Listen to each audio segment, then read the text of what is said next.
रयत शिक्षण संस्थेचे Azad college of education Satara. माझे नाव पल्लवी दिगंबर कन्नाके, विषय विज्ञान, घटकाचे नाव पदार्थाचे गुणधर्म, मार्गदर्शक प्राध्यापक डॉक्टर ए.बी. पाटील। तर आज आपण पदार्थाचे गुणधर्म बघूया। आपल्या आजूबाजूला दिसणाऱ्या प्रत्येक वस्तू जसे की पाणी, हवा, लाकूड, लोखंड, खडे, अन्न पदार्थ, कपडे पदार्थ होय। आपल्या आजूबाजू दैनंदिन जीवनामध्ये आपण अनेक घटक बघत असतो, अनेक गोष्टी बघत असतो। त्या प्रत्येक वस्तू पदार्थांनी बनलेले असतात। जसे असतात नैसर्गिक पदार्थांनी बनलेले असतात वस्तू आणि मानवनिर्मित पदार्थांनी बनलेल्या असतात। पदार्थ म्हणजे काय? पदार्थ म्हणजे ज्याला वस्तुमान आहे व जागा व्यापतो तो पदार्थ होय। जसे की बघा, पुस्तक आहे, पुस्तकाला वस्तुमान असतो ना, तसंच आपण पुस्तक टेबलवर ठेवलं किंवा कोणत्या जागी ठेवलं तर जेवढा त्या पुस्तकाचा आकार आहे तेवढी तो जागा व्यापून घेत असतो। पदार्थाचे प्रकार, तर पदार्थाचे 3 प्रकार आहेत: घन, द्रव्य व वायू। भौतिक गुणधर्म, भौतिक गुणधर्म काय आहे बघूया। आकार, रंग, वास, विद्रव्यता, घनता। त्याचे उदाहरण: लोखंड, लोखंडाला आकार असतो, रंग सुद्धा असतो। तांबे, आकार पण असतो, रंग पण असतो, घनता पण असते। सोने, आकार, रंग, घनता। खिडक्या, त्याला पण आकार, रंग असतेच। पाणी, दूध, दूधला वास असतो। तेल, पेट्रोल, पेट्रोलला सुद्धा वास असतो। प्राणवायू, ऑक्सिजन, नायट्रोजन, मिथेन इत्यादी। घन पदार्थाचे गुणधर्म, ज्यांना निश्चित आकार व निश्चित घनफळ असते ते पदार्थ म्हणजे घन पदार्थ। घन पदार्थ बघा, ज्याला निश्चित एक आकार असतो, त्याचा आकार बदलत नसतो, निश्चित त्याला एक आकारच असते व तसेच त्याला घनफळ सुद्धा असते। असं बघा, निश्चित आकार जसे की पुस्तक, दगड, टेबल यांना आपला ठरलेला आकार असतो। तर पुस्तक बघा, टेबल बघा, यांना एक ठरलेला आकार असतो, त्याचा आकार आपण बदलू शकत नाही। निश्चित घनफळ सुद्धा असतो, पुस्तकाला पण निश्चित घनफळ असते, तसेच टेबलला पण निश्चित घनफळ असतो, ते बदल होत नाही। कणांची जास्त गर्दी असते, ज्यामुळे घन पदार्थ कणघर असतात। संकोचता खूप कमी असते, दाब दिला तरी घन पदार्थ सहज दाबले जात नाही। तर बघा, पुस्तक असेल किंवा टेबल असेल, त्याला आपण असं हळू हाताने दाब दिलं तर ते तुटत नाही किंवा तुकडे पण होत नाही। तेच आपण वरून फेकलं किंवा ते हाताने कट केलं, कापून घेतलं तरच त्याचे तुकडे किंवा ते कापल्या जातात, कारण त्याच्यामध्ये घनता जास्त असते। जसे की लोखंड, लोखंडाला कापण्यासाठी आपण दुसरे साधन वापरत असतो। दगडला तोडण्यासाठी आपण साधनांचा वापर करत असतो, कारण ते सहज तुटत नसते, त्याच्यामध्ये घनता खूप जास्त असते। ठरलेला वस्तुमान असतो, एक वीट नेहमी ठराविक वजनाची असते। जसे की आपण वीट तयार करत असतो तेव्हा एक वीट ज्या वजनाची आहे त्याच ठराविक वजनाने आपण दुसऱ्या विटा तयार करत असतो। अशा आपण 1000 तरी विटा तयार करत असतो, सेम वजनाचे असतात। उदाहरणार्थ बघा, दगड, लाकूड, पुस्तक, लोखंडाचा खिळा, टेबल व खुर्ची। तर यानंतर द्रव्य पदार्थाची व्याख्या बघूया। ज्यांना स्वतःचा निश्चित आकार नसतो पण घनफळ निश्चित असते असे पदार्थ म्हणजे द्रव्य पदार्थ। ते ज्या भांड्यात ठेवले जातात त्याचा आकार घेतात। बघा, त्यांना एक निश्चित आकार नसतो पण त्यांना घनफळ असतो, आणि ते कोणत्या पण द्रव्य पदार्थ कोणत्या पण भांड्यात किंवा कुठे ठेवले तर ते जसा त्या भांड्याचा आकार आहे त्या आकारात तो जागा घेत असतो। द्रव्य पदार्थाचे गुणधर्म, निश्चित आकार नसतो, जसे की उदाहरणार्थ पाणी, पाणी ग्लासात घेतले तर ग्लासाचा आकार घेतो। बघा, जसे की पाणी, दूध, तेल, रस, आंबा, पेट्रोल, डिझेल हे आपण कोणत्या बॉटलमध्ये ठेवलं तर ते बॉटलचा आकार कोणत्या आकाराचा आहे त्या आकारात तो पाणी आकार घेत असतो. तसंच एका भांड्यामध्ये आपण पाणी ठेवलं किंवा दूध वगैरे काही ठेवण्यात आलं तर ते जसं त्या भांड्याचा आकार आहे त्याच प्रमाणे तो आकार घेत असतो. जसे की ग्लास इत्यादी. निश्चित घनफळ असते. उदाहरणार्थ 1 लिटर दूध कुठल्याही भांड्यात घेतले तरी ते 1 लिटरच राहते. जसे की आपण दूध डेअरीमध्ये गेलं आणि तिथून बॉटलमध्ये 1 लिटर दूध आणले आणि तेच आपल्या घरच्या भांड्यामध्ये आपण 1 लिटर दूध टाकलो आणि ते जसं ते भांड्याचा आकार आहे त्याच भांड्याच्या आकारामध्ये बॉटलपेक्षा जास्त मोठं भांडं असेल तर ते त्याच आकारामध्ये जागा घेत असतो, पण ती 1च लिटर राहतो. त्याचं घनफळ निश्चित असते.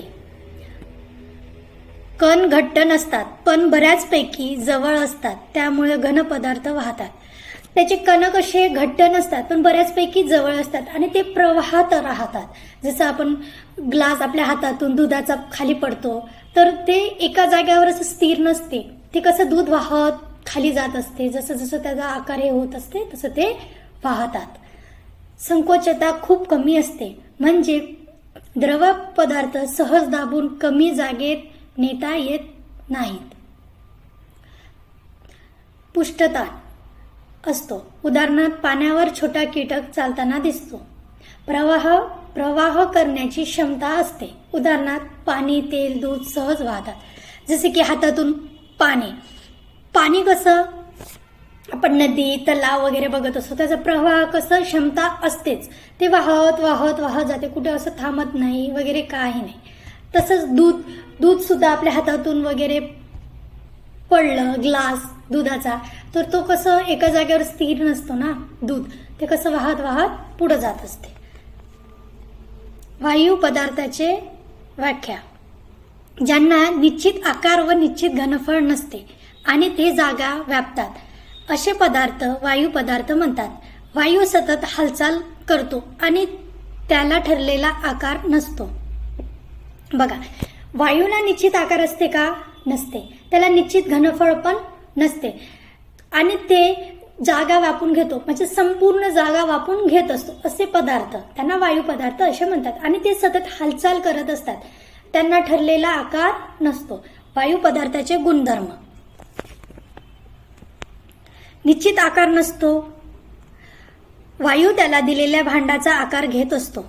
बघा, वायू आपण ज्या एका ठराविक भांड्यामध्ये त्याचाच आकार घेत असतो. निश्चित घनफळ नसतो. वायू पूर्ण जागा व्यापून घेत असतो. त्याला निश्चित घनफळ नसते. कण मोकळे असतात त्यामुळे वायू सहज हलतो व मिसळून जात असतो.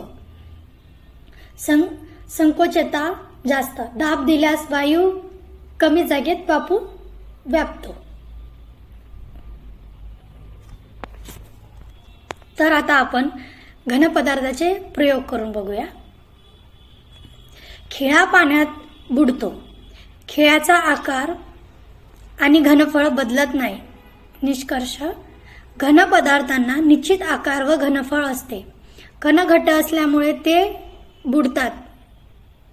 घन जास्त आहे. तर बघा, इथे एक खिळा आहे. तो खिळा आणि पाणी आपण प्रयोग करूया. तर एक खिळा ज्याचा घनता जास्त आहे ते पाण्यात टाकल्या तर ते बुडून जातो, कारण खिळ्याचं घनफळ जास्त, त्याच्यामध्ये कण घट असतात आणि कणाचा प्रकार जास्त असतो, त्यामुळं ते पाण्यामध्ये बुडत असते. तसेच बघा दुसरं निरीक्षण.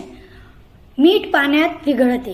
पाणी ग्लासाच्या आकारानुसार आकार घेते पण घनफळ कायम राहते.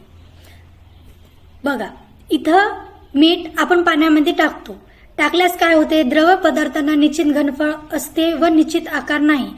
कण जवळजवळ असल्यास ते हलतात. तसंच बघा, फुग्याचा आकार बदलतो आणि हवा त्यात भरल्यावर फुगतो. म्हणजे आपण नेहमी काय करत असतो? फुग्यामध्ये हवा भरून ते फुगा फुगत असतो आणि त्याच्यामध्ये वायू गेल्यामुळे त्याचा निश्चित आकार नसतो आणि हलकास व प्रसन्नशीलता असतो. मीठ पाण्यात का विघळते? कारण पाण्याचे अणू मिठातील सोडियम आणि क्लोराईड या दोन्ही आयनांना वेगळे करतात आणि त्याभोवती पाण्याचे अणू फिरतात. त्यामुळे मीठ पाण्यात पूर्णपणे विघळते. लाकूड पाण्यात का तरंगते? लाकडाची घनता पाण्यापेक्षा कमी असते, त्यामुळे लाकूड पाण्यावर तरंगत असते. तिसरं, लोखंडाचा खिळा पाण्यात बुडतो व प्लास्टिकचा का बुडत नाही? कारण लोखंडाची घनता प्लास्टिकच्या घनतेपेक्षा जास्त असते. कारण त्याच्यामध्ये लोखंडामध्ये कण घट्ट असतात आणि घनता जास्त असते. लोखंडाची घनता जास्त असल्यामुळे पाण्यात तो बुडतो. प्लास्टिकची घनता कमी असल्यामुळे ते पाण्यात बुडत नाही. तसेच बघा प्रश्न 4, पदार्थाचे अवस्थेनुसार त्याचे गुणधर्म कसे बदलतात? बघा, घनाचं कसं सांगितलं आपण? अणू एकमेकांजवळ घट्ट असतात, त्यामुळे त्याला ठराविक आकार आणि वस्तुमान असते. जसं द्रव्य सुद्धा अणू थोडे सेल असतात, त्यामुळे ठराविक आकार नसतो पण ठराविक आयत असते. तसं वायूमध्ये अणू खूप दूर असतात, त्यामुळे ना ठराविक आकार ना ठराविक वस्तुमान. जसे उदाहरण बघूया, जसे बर्फ अगोदर घन असतो, वितळून पाणी द्रवामध्ये रूपांतर होतो आणि उकळल्यानंतर वाफ म्हणजे वायूमध्ये बनतो. अशा प्रकारे पदार्थाच्या अवस्थेनुसार त्याचे गुणधर्म बदलत असते. बर्फ गरम केल्याने वितळणे, म्हणजे बर्फ अगोदर कोणत्या याच्यामध्ये अवस्थेत असतो? घन अवस्थेत असते, नंतर ते वितळून पाणी होतो म्हणजे द्रव्य अवस्थेत जाते. जसे की घन ते द्रव अवस्थांतर. पाणी उकळल्यावर वाफ होणे, अगोदर पाणी द्रव्य असतो, त्यानंतर उकळल्यानंतर ते वायू रूपामध्ये समाविष्ट होतो. जसे की पाण्याला उकळल्यानंतर तो वायूमध्ये अवस्थांतर होते. अगरबत्ती पेटून धूर खोलीत पसरणे, वायूचे प्रसरण होते.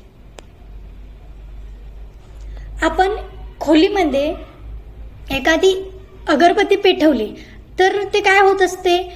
पूर्ण वायू धूर अख्ख्या खोलीमध्ये पसरून जात असते, कारण त्याला आकार नसते.